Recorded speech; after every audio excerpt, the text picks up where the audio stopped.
जादो जी के पानी फिलहाल फिलहाल मालो जादो जी के पानी मालो जादो जी के पानी फिलहाल। Music by Priyanshu Singh. कहे देखिए के मुहावा घुमावेलू फोन कहिलो नहीं बतियावेलू तो कौन जरूरी बा ए सोना कहे देखिए के मुहावा घुमावेलू फोन कहिलो नहीं बतियावेलू काहे बतियाई जन छोड़ा सज भौरी के सुधार जा मालो जादो जी के पानी फिलहाल मालो जादो जी के पानी फिलहाल पटाल के हुआरी के मालो जादो जी के पानी फिलहाल पटाल के हुआरी के काहे नहीं खबूझत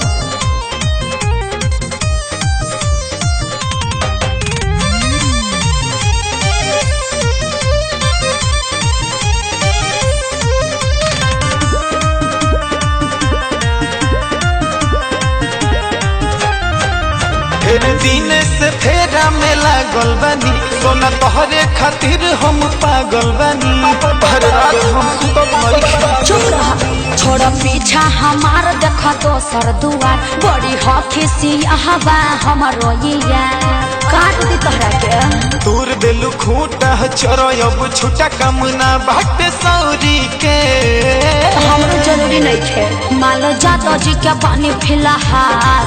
मालो जादो जी के पानी फिलहाल पटाल के हुआरी के मालो जादो जी के पानी फिलहाल पटाल के हुआरी के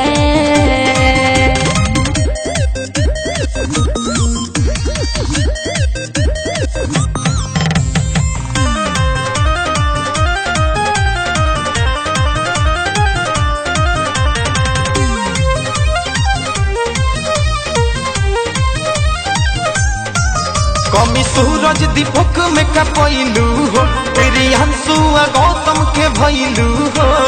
अरे हम भी दूध पीते हैं। अच्छा हम करीला जकरा से प्यार हो हवे खाटी हीरो रंगदार हो अरे के पिसवा में चल गइल पाता उहे नु खाता तोरा गरम फुलौरी के हरे तो तहरा दीपक का बा मालो जादो जी के पानी फिलहाल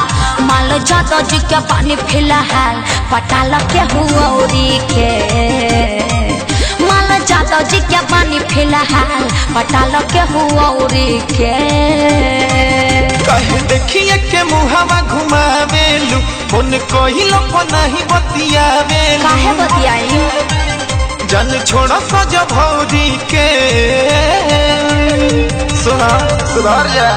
मालो जादो जी के पानी फिलहाल मालो जादो जी के पानी फिलहाल पटाल के हुआरी के मालो जादो जी के पानी फिलहाल पटाल के हुआरी के कहे नहीं खबूझत।